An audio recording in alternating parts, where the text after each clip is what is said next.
নমস্কার বন্ধুরা, দীপ্তি দীপঙ্কর ডায়েরি চ্যানেলে সবাইকে স্বাগত। আজকে আমি কাঁচা পেঁপে ভর্তা রেসিপি নিয়ে আপনাদের সামনে হাজির হলাম। কাঁচা পেঁপে ভর্তা রেসিপি বানানোর জন্য মাঝারি সাইজের একটি পেঁপে নিলাম। প্রথমে পেঁপেটির খোসা ছাড়িয়ে নিলাম, তারপর ভালো করে পেঁপেটিকে ধুয়ে নিলাম এবং এই রকম পিস পিস করে আমি কেটে নিয়েছি। আপনারা চাইলে অন্যভাবেও কেটে নিতে পারেন। এরপর আমি গ্যাস অন করে কড়াইটি চাপালাম। কড়াইটি একটু গরম হয়ে আসলে তাতে আমি 1 গ্লাস জল ঢেলে নেব। তারপর ওই কেটে রাখা পেঁপেগুলো কড়াইতে ঢেলে নেব এবং সেই সঙ্গে পরিমাণ মতো লবণ ও হলুদ দিলাম। তারপর একটু নেড়ে নিয়ে 10 মিনিটের জন্য ঢাকা দিয়ে রাখলাম, যাতে পেঁপেগুলো সেদ্ধ হয়ে যায়। 10 মিনিট পর ঢাকা খুলে দেখি পেঁপেগুলো সেদ্ধ হয়ে গেছে। সেগুলো একটু পাত্রে ঢেলে নিলাম।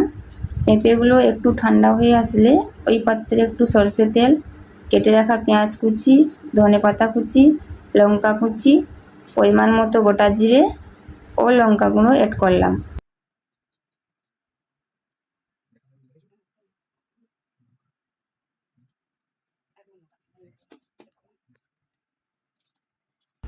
সব কিছু ভালোভাবে মাখিয়ে নিলাম।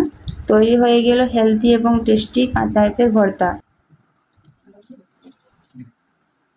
গরম গরম ভাতের সাথে এটা খেতে দারুণ লাগে।